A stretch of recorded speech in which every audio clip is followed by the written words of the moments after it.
Everyone. Welcome to our webinar, Art in Medical Education, Transformative Approach. It's true pleasure to present distinguished speakers and welcome our guests. It's my pleasure to introduce, first of all, Professor Mandana Shirazi, renowned expert in medical education from Tehran University of Medical Sciences.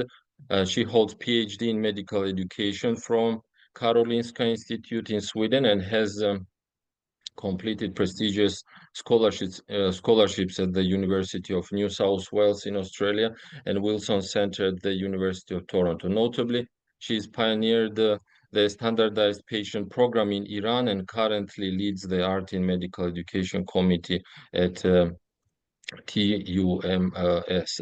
Next, it's our pleasure and true honor to welcome Dr. Philip Yennawine, co-founder of the Watershed Collaborative. He is a leader in visual literacy and art-based education, having served as Director of Education at the Museum of Modern Art in New York. His visual thinking strategies approach is now widely used in schools and medical education programs, including at Harvard and Johns Hopkins University. And Dr. Philip is expert in this field with more than 30 years of experience. And it's true pleasure and honor to have you, Dr. Philip, with us. I want to introduce and welcome Dr. Maryam Alizadeh, Associate Professor at Tehran University of Medical Sciences, passionate medical educationist. She integrates art into teaching and research with a focus on enhancing observation skills and empathy through visual thinking strategies. And Dr. Maryam has been instrumental in organizing this webinar, and her dedication and leadership made this webinar possible. Thank you, Dr. Maryam.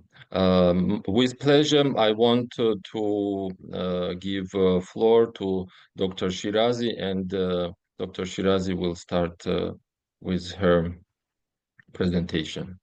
Thank you, and floor is yours, Dr. Shirazi.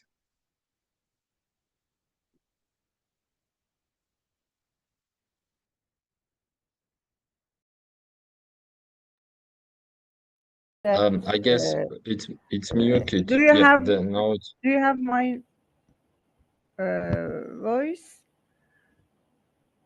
Yeah, voice is audible now. Okay. It's my pleasure to be a presenter in this webinar, and I would like to start with this slide, Art in Medical Education, and different parts of it. And the questions that I would like to answer until the end of my presentation is: what is the definition of art? What are the application of the art in medical science educations? And what types of art mostly used in medical science education processes?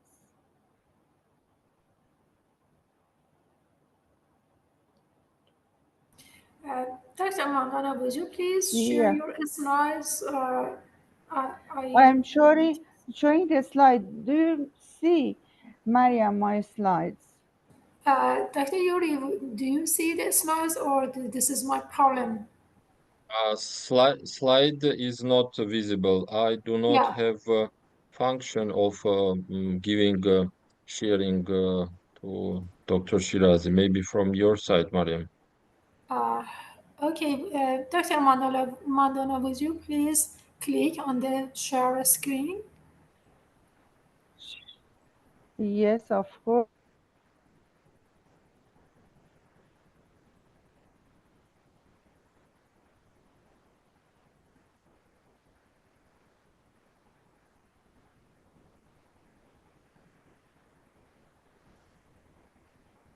And if possible, you can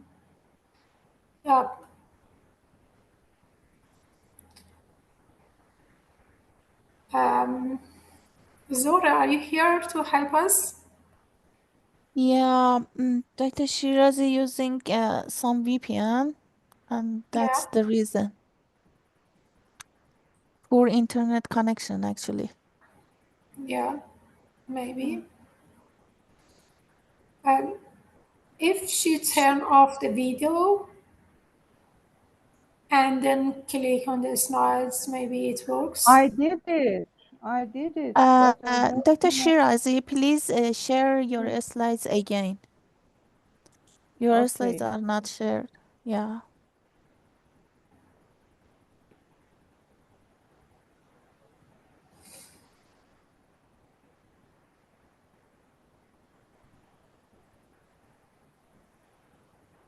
Hmm. I'm surprising that what is going on. If it's okay, you can continue without slides. Okay.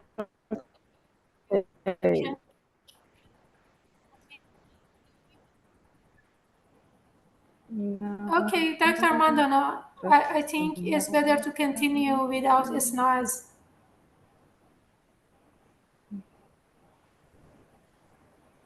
Yeah, this is your screen now. Okay, I will. Okay, okay, I will discussing about what is the art, what is the what is the art, and you can see the screen at the moment.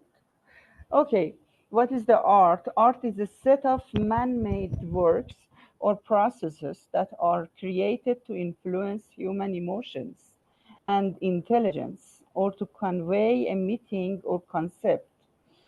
Art is always associated with human creativity. It can also be said that art is the skill and scale of creating beauty. So the art is the most important artistic disciplines, which is our we're calling that visual arts, such as painting, drawing, sculpture, photography, and printing. Performing art is consisted of theater, dance, music, poetry, story, literature, cinema, and architecture. We have three types of art in and medicine: art-based education, art therapy, and art-based setting.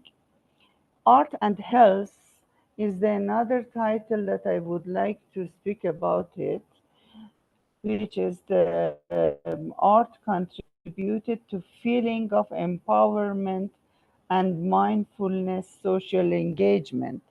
It is what it has mentioned in the literature,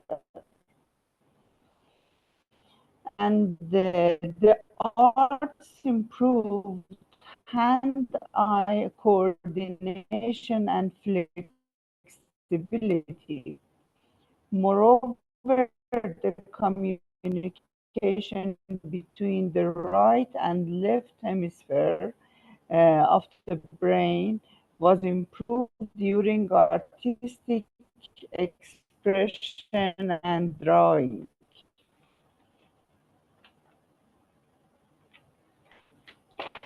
Another title that I would like to speak about it is integrating art into the clinical experience, which is improved. It improves observation, communication, assessment skill, and empathy. And the participation place is it occurs in a variety of contexts, such as museum, galleries, community arts centers, art fairs, and festivals.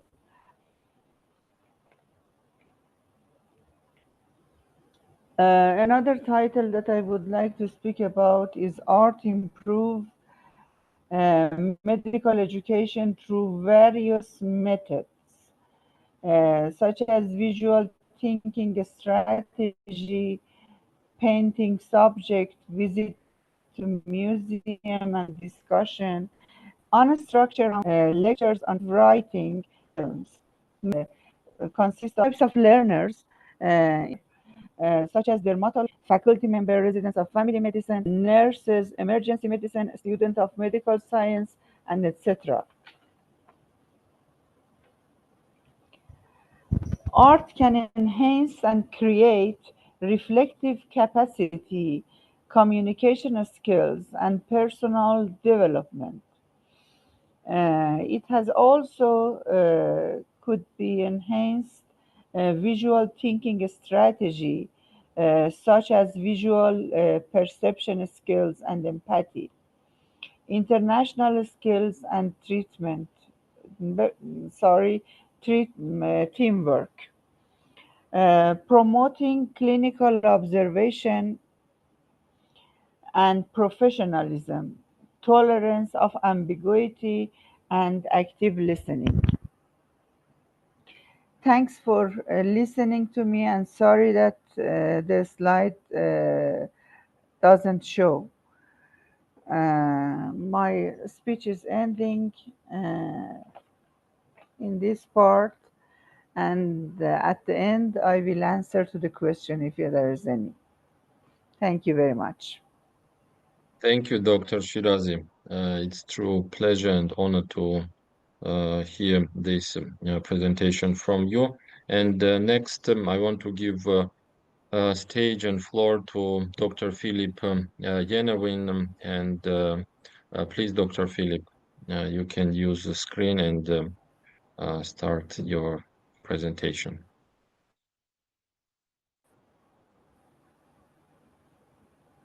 The microphone is muted. Sorry. Yeah. Sorry. I just wanted to say, to start, thank you very, very much for your interest in this topic and for the time and effort that you spend to try to understand this relatively new aspect of teaching in medicine. I'm grateful to have a small role in it and appreciates, again, the kind of attention that it's getting. Dr. Shirazi, that was a great talk, and I'm going to probably overlap with you a little bit because my topic also is really why introducing art into the curriculum is useful. So with that, I'm not going to try to share my screen, but I have one. Not all art is useful in medical education. Some of it is specific to a particular kind of people or time or religion. And if you don't understand it, you can say things that are inappropriate and disrespectful. And so it's art that it represents a world that the viewers of in your group understand. It is the best kind of art to use, so some kind of representation, but representation that represents culture in a way that the majority of people in your room might understand.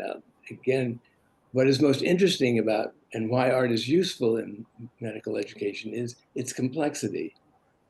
It is something that presents information and ideas and emotions all at the same time, and trying to peel through your thinking to get to the essence of what is on the screen in front of you or on the canvas in front of you, is the process that exercises our minds in an incredibly useful way. There's got to be a reason why art and religions have spent so much productive time together over the years. In fact, much of what we know about the past comes from religious art that people respected enough to keep it, and now it appears in museums as it once appeared in real life. But the effort to understand is not completely different from trying to understand other forms of complexity, such as diagnosis. But what's useful in the choice of objects is including some material that is familiar. For example, there's a figure, some not. Exactly what the gender of that figure might be, or the age, or what they're thinking, or even what they're doing might not be so familiar. So trying to ferret out the implications of something is a task that works our minds in enormously creative ways, ways that are useful across thinking, but it are perhaps best explored in the context of art, which again is ambiguous and layered. And the fact that you have to spend time thinking through what you're looking at is a really important aspect of this. And that's why, again, why it has some relationship to medicine. A lot of the problems you are presented as doctors are complicated and not understood immediately.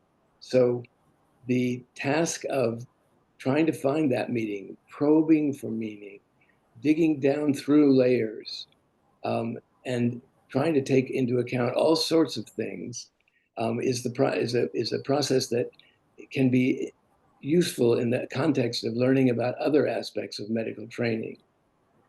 The model that has been used to defend the presence of the arts and humanities in medical education is called the PRISM model. And the theorists there have studied the fact that sort of what the arts and humanities can bring is skill mastery of certain skills, perspective taking, that is acknowledging that you have a viewpoint, others do too, personal insights, and social advocacy. What I want to address now, relatively quickly, is the skills part of this mastery. By the way, some of the skills are best, and not just about the individuals, but about working together with others.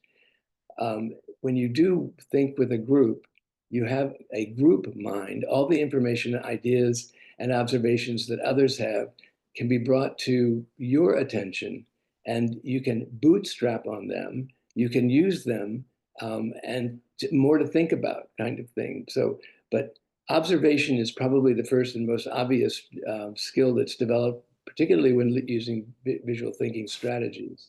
The observations over time of individuals become, first of all, more observations, more detailed observations, sort of not just saying it's a person, but saying what kind of age you see, what kind of job, what kind of role you see this person taking. But so adding detail, and then seeing things in combination. For example, the figure is not alone. The figure is in a room. And being able to see the implications of context are also sort of important. One of the skills that comes out when you're using VTS is that a second look, a third look, a fourth look is often very, very useful. And that's definitely true in both medicine and looking at art. Another skill that can be developed when you're having a discussion of works of art is your ability to articulate the complexity that you are seeing and to share that with others. And as you continue to experience group articulation of ideas, group observation, your listening skills get developed. Sort of, it's hard to teach listening. You can't say, listen to me, it doesn't work. But if you, in fact, are hearing things that, in fact, interest you and enlarge what you knew, you do learn the reason for listening. Sort of, it's a useful skill to have when in the context of something that is important to you and where other people are taking it as seriously as you are. Another thing that can be learned, another skill that relates to the use of VTS particularly, is the provision of evidence. What do you see that makes you say that? Is a very simple way to ask, I'd like to know why you think that. I'd like to know what you see that makes you say that. Developing a habit of providing evidence could be a device that, if it was used widely in the world, could save some problems between countries even. Considering multiple possibilities is another thing that can be learned while you go through the process of looking at art. You sort of, first of all, you might settle on some meaning. You might settle based on your first impression. But as you consider it longer, you usually come up with more possibilities. And if you listen to other people, that business of view taking, perspective taking is important too. So the process of, so just with those ideas alone, the development of observation, the development of your capacity to describe what you see and to articulate it in such a way that others understand you, the way that you learn to listen to what other people are saying, when you sometimes, we all think we do, but we don't necessarily, very carefully kind of thing. When we realize the importance of, let's say, what a patient or a patient's family member can contribute to the conversation about what's going on with someone's health, the more we can listen to those things and recognize that there is validity in them, again, the more our perspective can be enlarged. The providing of evidence, it's obvious why that's important. And considering various possibilities as a way of sort of avoiding coming to a quick conclusion about something. And instead of spending the time it might take to sort of consider what other possibilities there are so that you come up with the right diagnosis and the right treatment plan. Thank you for your attention, and I will sign off now and be available for questions again, along with Dr. Shirazi at the end. Thank you, Dr. Philip. It's true pleasure. And we are noting all your wisdom and information which you shared. Next, I want to give floor to next speaker, Dr. Maryam Alizadeh, and floor is yours. Please, Dr. Maryam.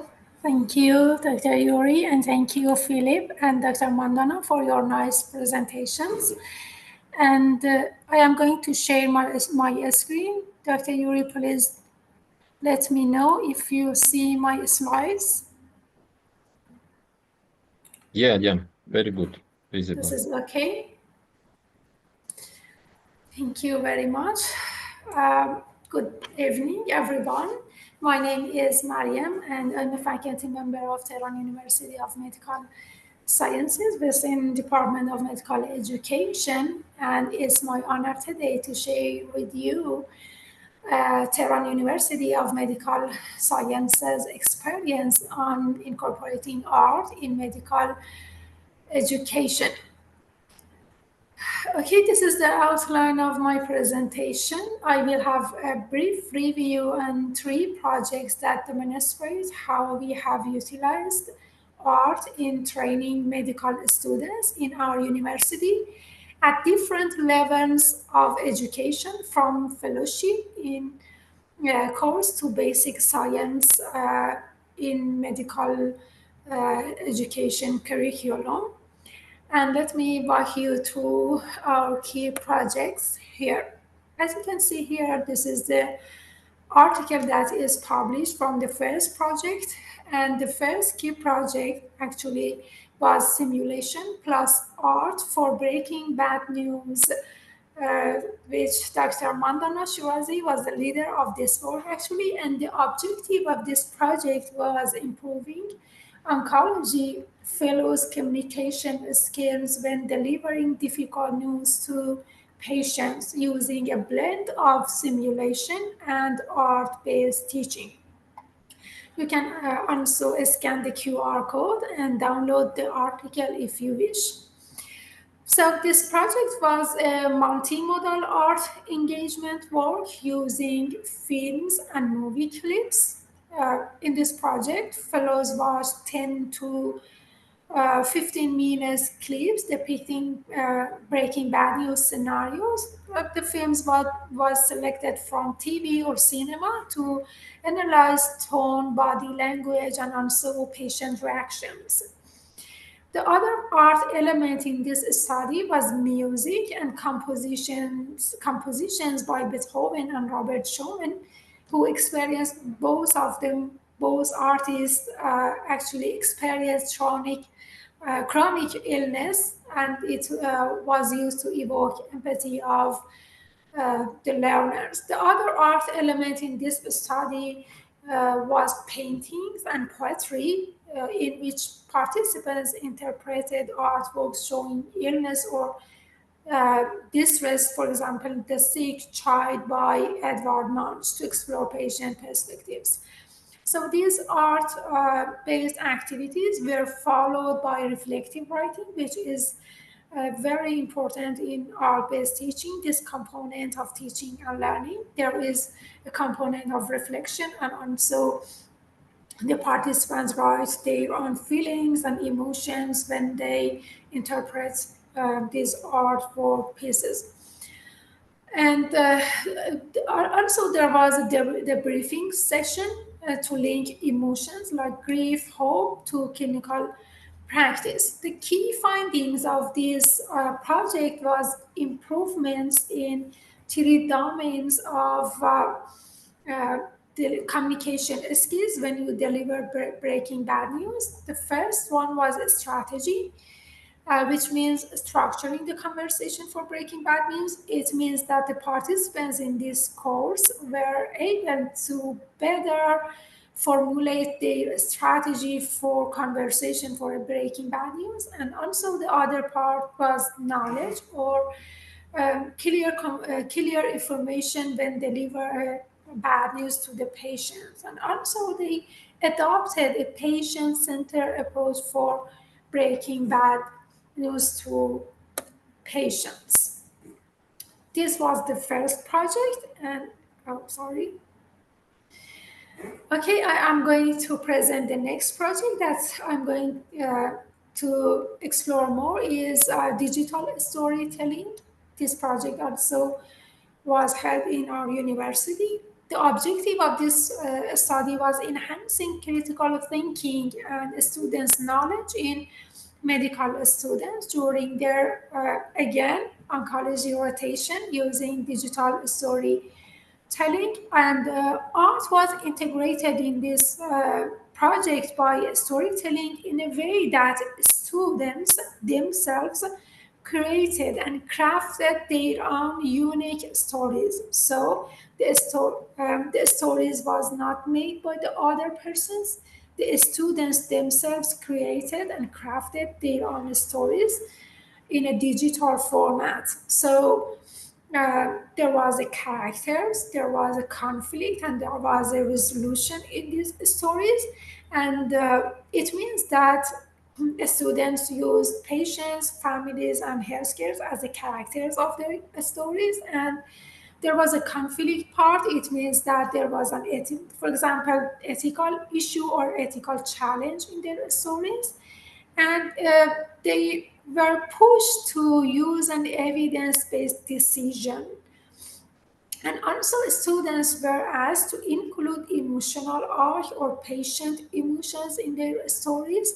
For example, the fear, the hope, to foster their empathy. And then students created digital stories, 3 to 5 minutes video using visual art pieces like drawings, medical illustrations, or licensed photos.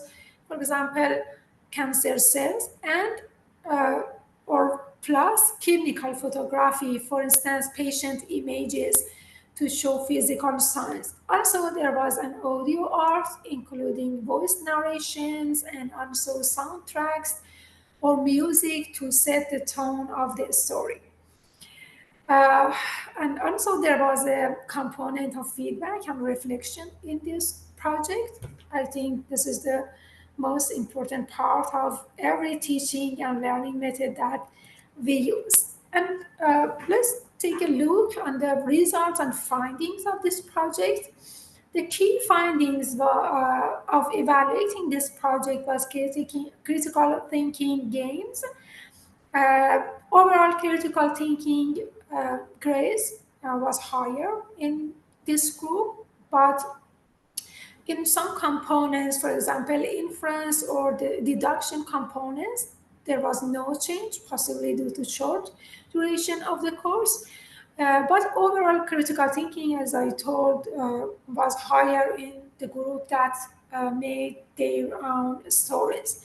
Progress test grades also showed improvement significantly, and it means that the students uh, learn better the components of the content of the course actually.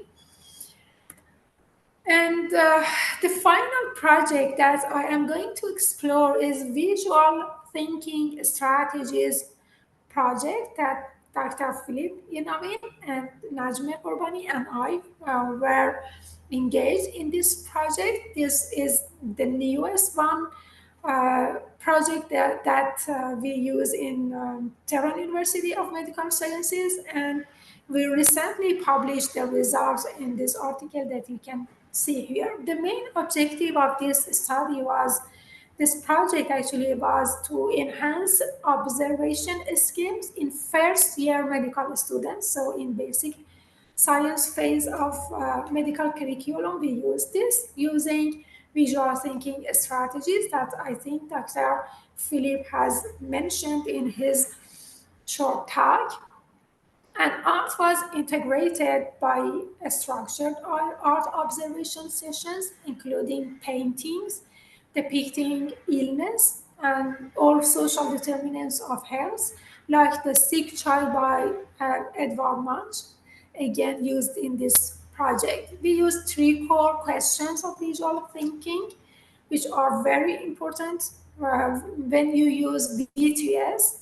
The first question is what's going on this image? So when students look at an image, the first question that the facilitator asks them is what's going on in this image. It is very important to start the observation. And the second question is that what do you see that makes you say that? And this question helps students to adopt an evidence-based reasoning. And the third question was what more can we find in this picture in order to deepening attention to details. And so there was visual thinking activities. So students completed art-based activities, including, as you can see here, describe and draw, in which pairs describe artworks to each other without showing them, and then compare drawings to the originals. So one pair describe the picture, and the other pair draw it without seeing the picture, and we call it describe and draw. And then they compare the drawings to the originals, highlighting the gaps in the observation of the students. And the other activity was was mask making. As you can see here, these are the masks that students created themselves, creating masks representing the emotions of patients in artworks. For example, fear in the screen. This is the name of an artwork, and students look at the artwork and make the mask, linking the emotions to clinical empathy. The other activity was group poems. In this project, we used the students wrote poems based on artwork narratives, for example, a leukemia patient perspective. And in the final session, the students applied VTS to live models. You can see here in this slide. And these are the makeup by our student. Najma created these artworks. She is a painter actually. And these were fantastic, I think. Very, very near to the real world. And in this project, we had two types of measurements, short-term measurements, which was the number of observations, the words the students used, and the time they spent for analyzing art images. And there was also a long-term assessment, which was observation performance in a clinical exposure. And these are the key findings of this project. We found in short term, gains a number of more observation, 27% more observation in the group that we use VTS, and also 150 more additional words in descriptions of students. So the total number of observations was higher in this group, and also the number of words was higher in descriptions in the group of VTS. And also, as you can see here in this slide, 9 minutes longer spent on observing, indicating a deeper engagement of students in observation. And after 1 month, we found that visual thinking students, I mean the students in visual thinking group, spent 5 more minutes observing real patients in early clinical exposure. 5 minutes, I think all of you are maybe have has experience in clinical setting. You know, 5 minutes in clinical setting is a huge time, I think. And it was one of the key findings of this project. Okay, as we conclude, let's reflect on 3 powerful lessons from Tom's innovative work. The first lesson that we learned is art humanoid simulation training. We learned it from the first project. Our oncology fellows didn't just learn how to deliver bad news, they learned why it matters. I think this was a highlight in Philip talk. And the second lesson that we learned is digital storytelling transforms clinical data into meaningful stories. When medical students crafted narratives about breast cancer patients, they weren't just memorizing facts.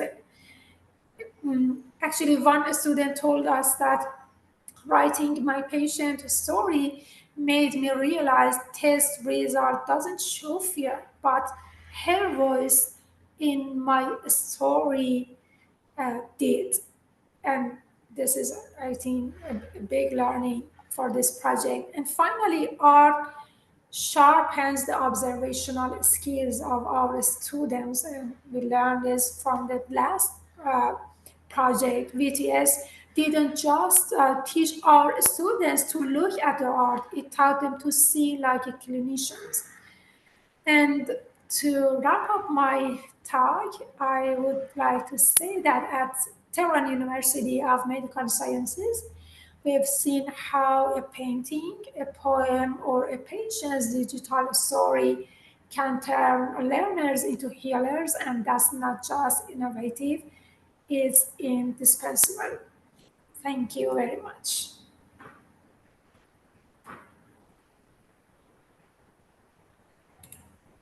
Thank you, Dr. Alizadeh. Truly impressive and very impressive topics. And the last slide was probably best highlight of topic and session which we are attending.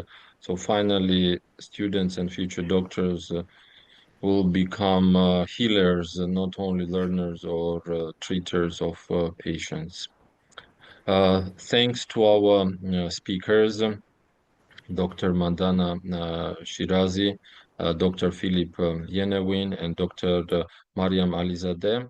And now, according our timetable, we have session of questions and answers, and I want to encourage our guests and attendants to ask questions, raise their concerns or any suggestions or any comments. So our speakers, with pleasure, will be ready to answer uh, and comment.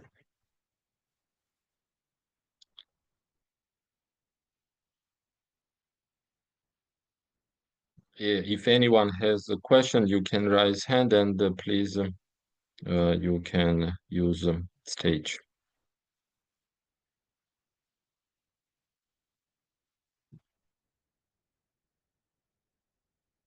As a co-host of this session, I can use advantage and I can ask a question to all of our three speakers. And my question is about future of medicine in today's modern era of artificial intelligence. Probably artificial intelligence may try to help and make processes faster, but my internal feeling is that what we're talking and discussing today is probably will be difficult uh, to do by artificial intelligence. This is my internal feeling, and if you have comments, with pleasure, we will be glad to hear your um, thoughts on artificial intelligence and generally role of art in medical education.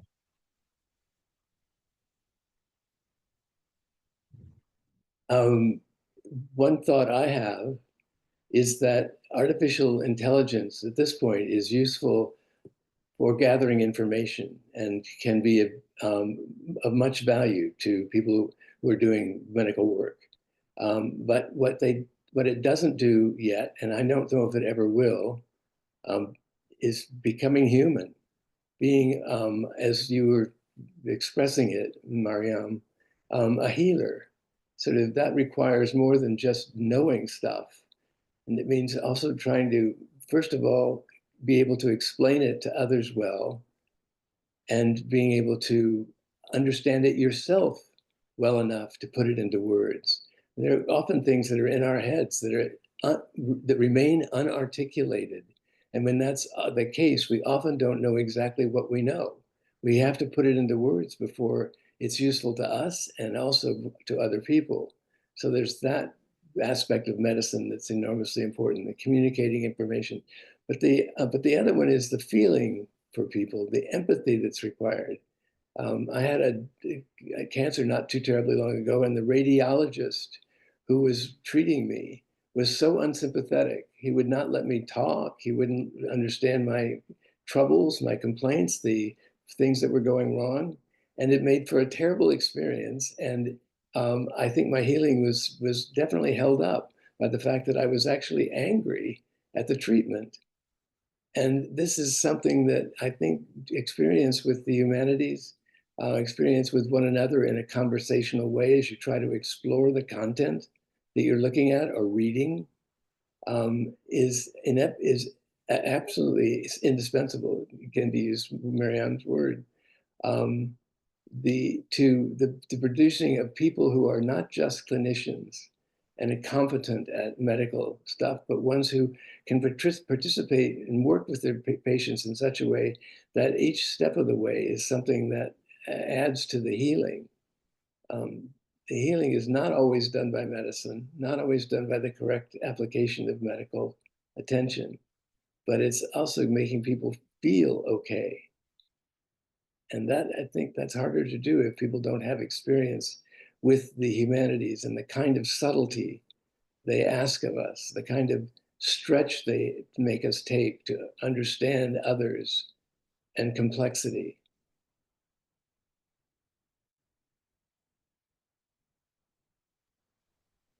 Thank you, Dr. Philip, for your wisdom and your thoughts. Really, really important, and we are noting all your words. Thank you.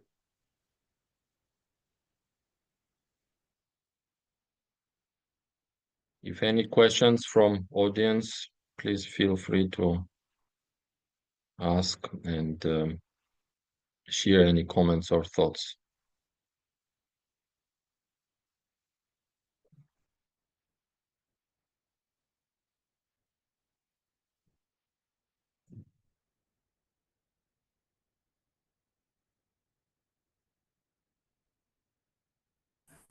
May I ask a question? Me, Dr. Maryam. Yeah, may I ask a question for Philippe, Yes. actually? Okay. Yeah, sure, Dr. I am Maryam. here. I am here now, a participant. Actually, I can ask question from Philippe, and I would like to know a little bit more about Philippe's experience of. We all know Philippe is a facilitator of art in medical education and in Harvard Medical School and Oxford.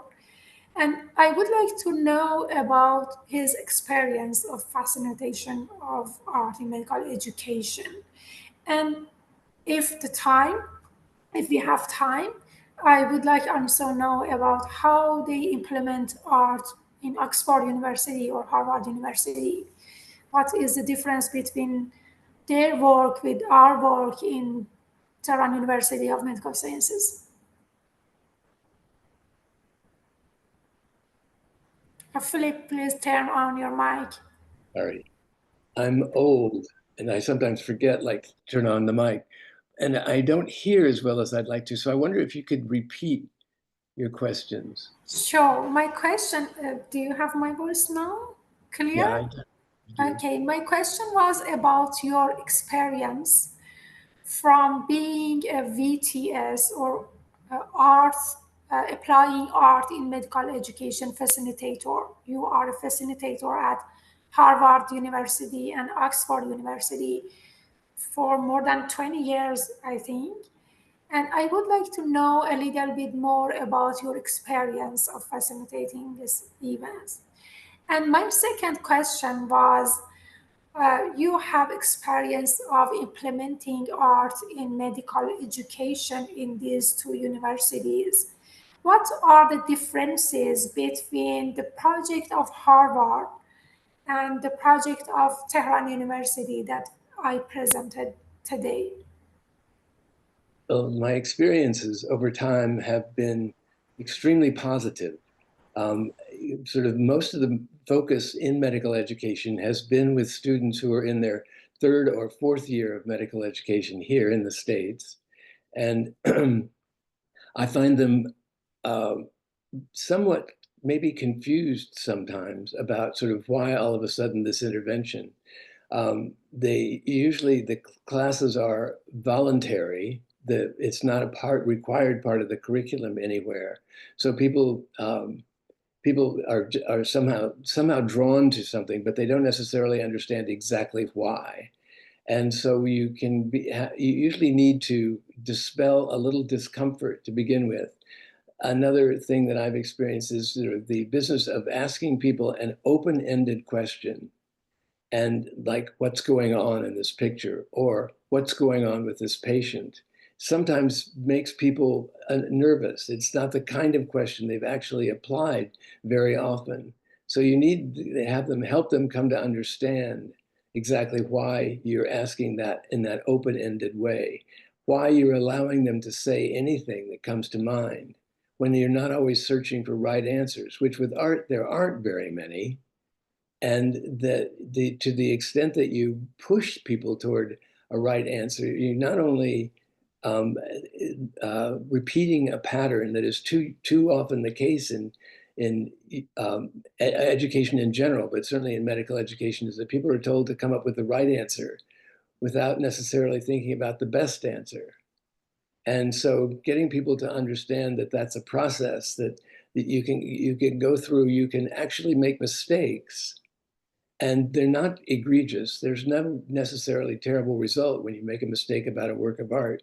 But the fact is that sort of we can make mistakes in practice too, but the best thing to do is be able to admit them and to correct them as quickly as possible. But if you don't see them, if you have no experience with being wrong and letting yourself work your way through to a better, maybe best solution, then it's hard to do when it comes to something that is life and death related.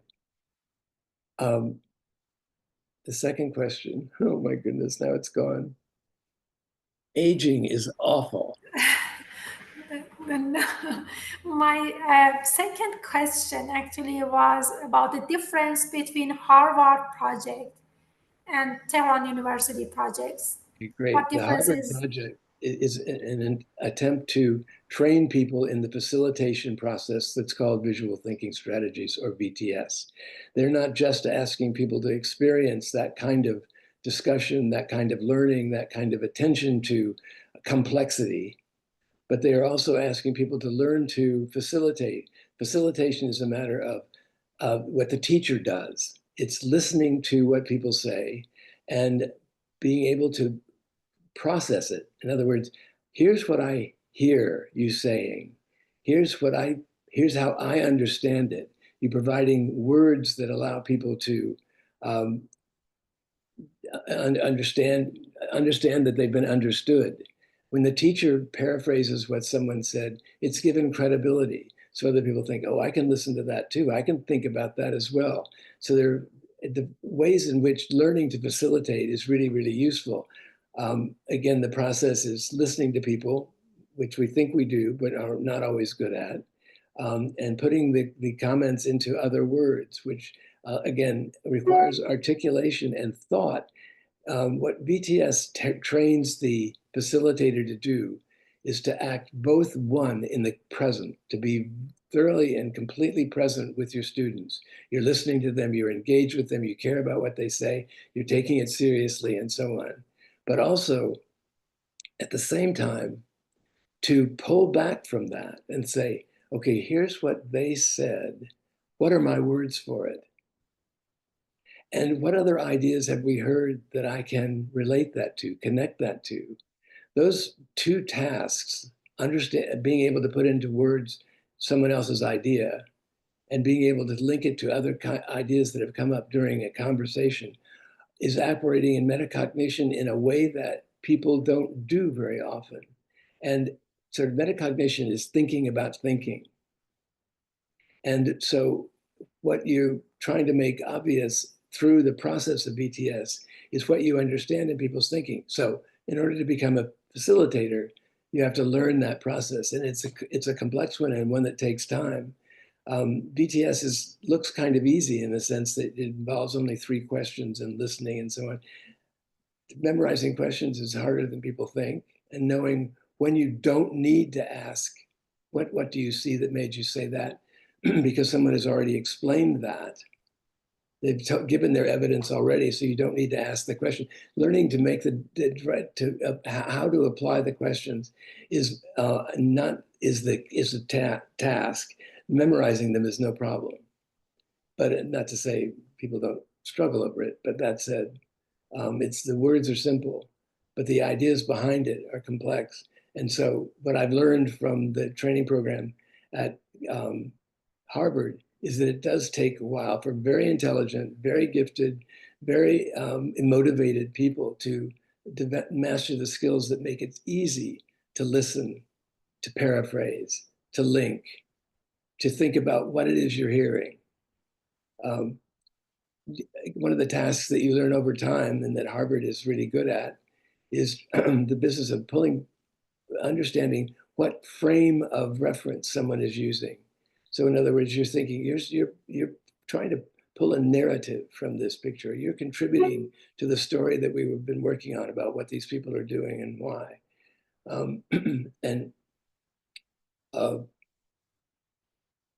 But the frame, so being able to point the frame is to tell people what kind of thinking they're doing on. You're adding more information.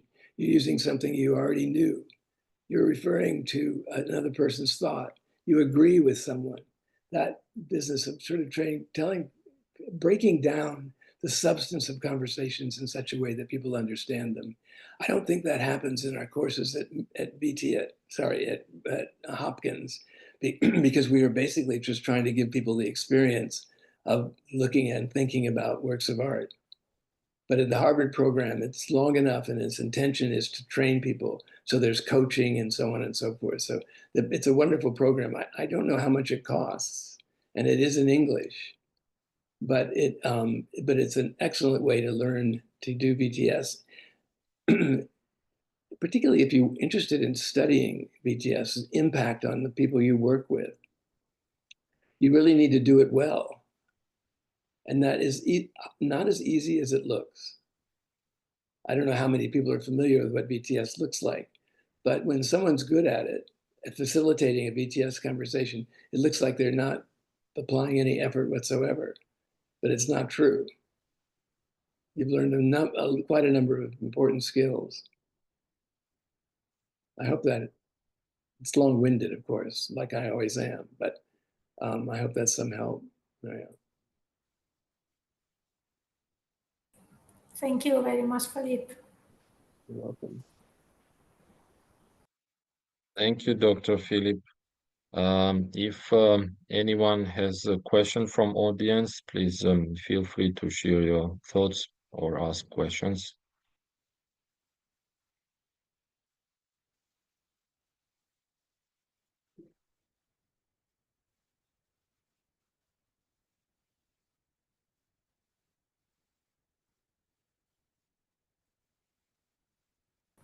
Dr. Iuri, we have Dr. Hikmati. I think she is asking to have access to the mic. Zohra, would you please let her? If I have tools to switch on her mic, I'm Narges asking, Hekmat. yeah, Nargis Hikmati.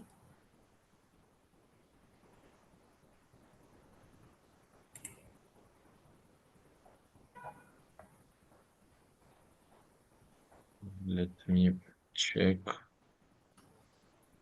I can ask Zohra. Zohra, would you please let Nargis to turn on her mic?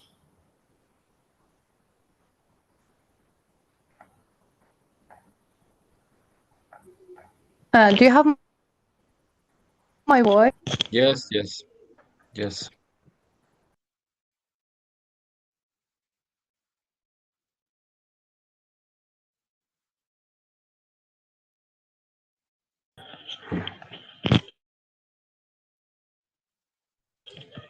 Hello. Yes, we can hear. Problem with the connection? Really yes.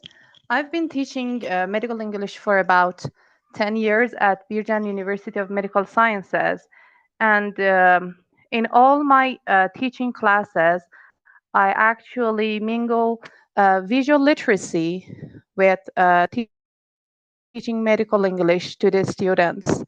And through that, I invite the students to reflect more on different aspects in medicine, and just to utter that, to speak about that in the English language, because it is not our first language in Iran. So by talking in the second language and also thinking through the images and videos and films, they're actually concentrating more and actually focusing more, so they can be better in actually thinkers.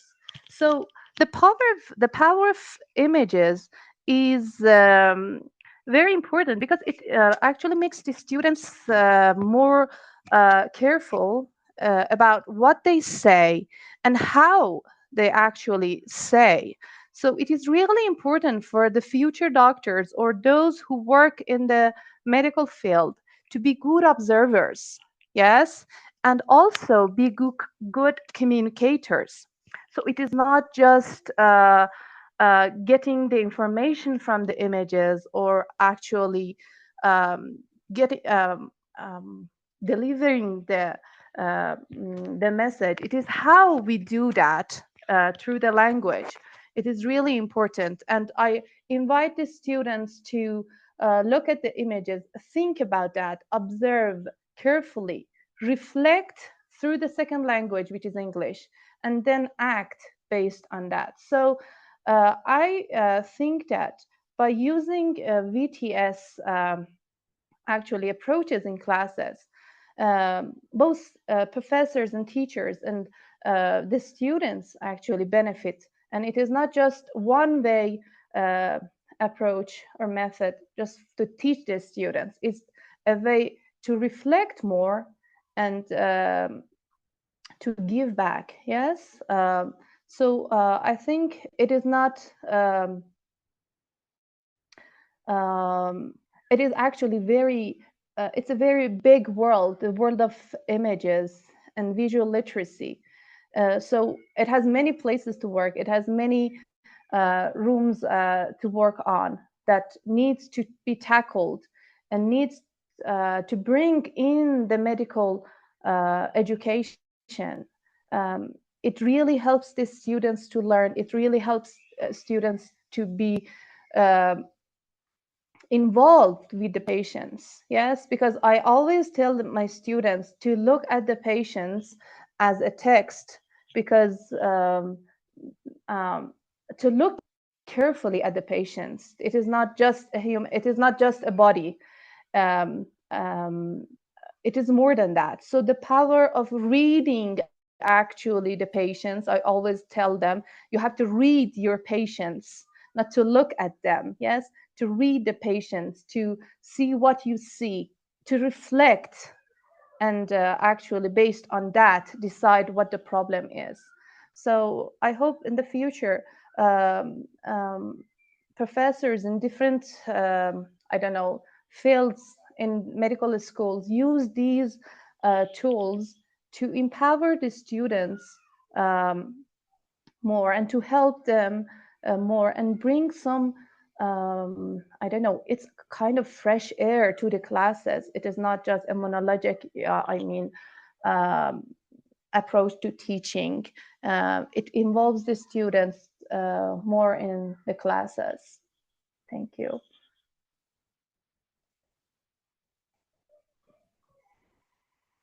Thank you. Thank you. Thank you. I just will just say that I agree with what you've said very much, and I'm grateful for the work you're doing and for bringing up the notion of how discussions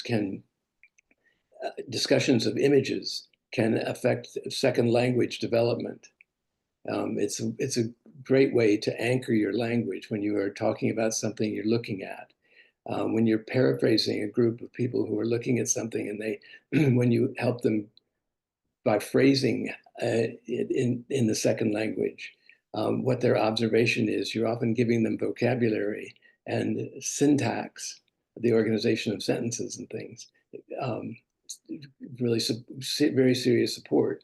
And then in terms of your comments about observing, think how many different kinds of scans and other sorts of imagery is actually involved in trying to understand the interior work of people. That, you know, MRIs and other kinds of incredible tests sort of allow us to understand so much about how the stuff, but we have to be able to interpret those images. And I think that that is a skill that a lot of people don't have, a lot of doctors don't have. So it's important to consider that aspect of visual literacy. But the other thing is to sort of assist them with being able to discuss the stuff. So I just had some tests taken, and I don't understand a thing in the doctor's report to me about what the tests are saying. That's not good medicine. And I think that if you had the kind of training you're giving students, things could be different.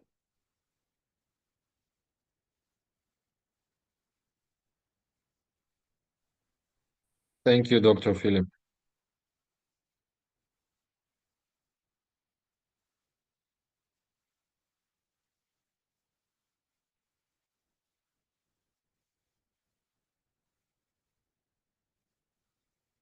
If there are any more questions, please feel free to ask, or if anyone has thoughts to share or comments.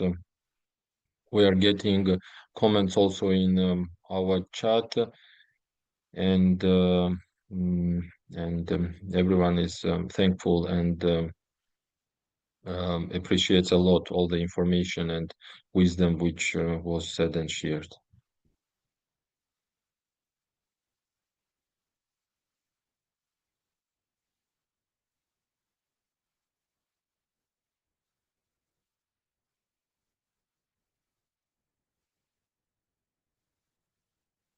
So if there are no questions, probably we can summarize our webinar and wrap up.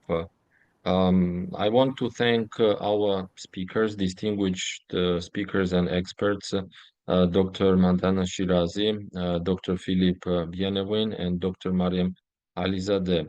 It was true pleasure to hear and get all this information from you. I want to thank all the participants and attendants who attended and participated in our webinar, Art in Medical Education Transformative Approach. And we all want to wish good luck to Tehran University of Medical Sciences in their education week. And for me, as a co-host, Iuri Migriauili, it is a pleasure to participate and represent Alte University from Tbilisi, Georgia. It's really an honor for us to stay and participate in this webinar with you, and we really believe that all this information, contact details, which all participants were sharing, all the efforts what Maryam put into this webinar will benefit all educators, all doctors who participated or went through Dr. Alizadeh's posts and news. And wishing you all the best, good luck, and hoping to see you in future and find some contacts of points or mutual projects which can be beneficial for everyone. Thanks to everyone. Thanks to our speakers. Okay, thank you, Yuri. I am going to extend a big thank you to you, Alte University, actually, and also Philip, to accept to be the presenter of this webinar, and also Dr. Mandana. She is my colleague, actually. And I am going to just tell one sentence for saying goodbye. And this is that we should look at art as a tool that help all of us to be better people, not just better clinicians. Thank you. Thank you. Thank you all.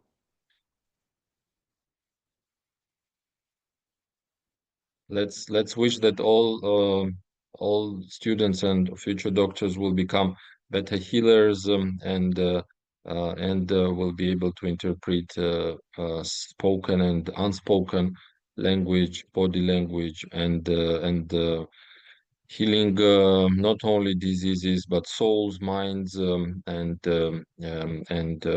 will try to benefit to communities and make world better.